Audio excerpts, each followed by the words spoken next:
Bonjour tout le monde, nous allons voir dans cette vidéo une fonctionnalité très importante de Python, à savoir le étoile arg et le double étoile kawarg. Ces deux fonctionnalités nous permettent d'avoir un nombre d'arguments dynamiques d'une fonction. Imaginons que vous devez calculer la surface d'une pièce et son volume. Donc pour le calcul de la surface, c'est très simple. On a besoin de deux arguments, la largeur plus la longueur. Pour le volume, on a besoin de la longueur plus la hauteur. Donc si vous ne connaissez pas cette fonctionnalité-là, vous serez obligé de déclarer deux fonctions. Donc une pour le calcul de la surface et une pour le calcul du volume. Donc sachez qu'on peut avoir une seule fonction et en fonction des arguments, si on a deux, on va calculer la surface. Si on en a trois, on va calculer le volume. Si on en a quatre, on peut calculer autre chose. Donc regardez le petit exemple que je vous ai concocté. Donc ici, j'ai déclaré une fonction qui va s'appeler surfVolume avec comme argument étoile arg. Donc la ligne juste après, je vais contrôler la longueur de mes arguments. Donc si c'est deux arguments, dans ce cas-là, je vais retourner la première valeur fois la deuxième valeur. Si j'ai trois arguments, je vais retourner la première valeur fois la deuxième valeur fois la troisième valeur ici. Et sinon, je vais retourner un message d'erreur.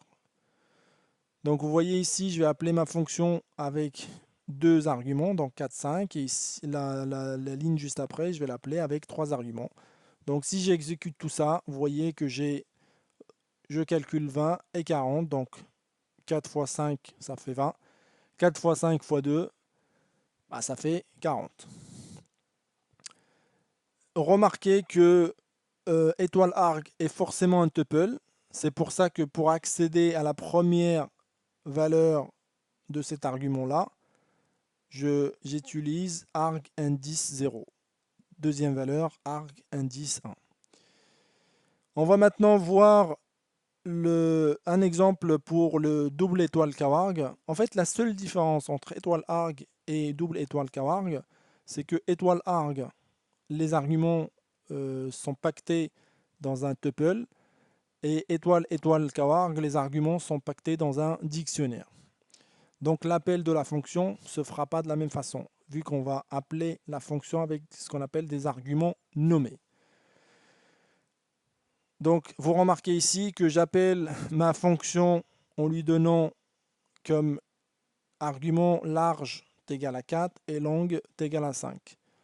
En fait, c'est les clés de mon dictionnaire qui sera passé à ma fonction. Donc pour accéder à la valeur de longueur, je vais faire kawarg clé longue, et pour accéder à la valeur de large, j'écris de cette façon-là. Et c'est comme ça que j'arrive à calculer soit la surface, soit la longueur. Donc cette fonctionnalité est vraiment très intéressante qui nous permet de faire des choses vraiment très sympas. On peut même imaginer une fonction qui calcule plusieurs choses en fonction des arguments qui seront rentrés par la fonction.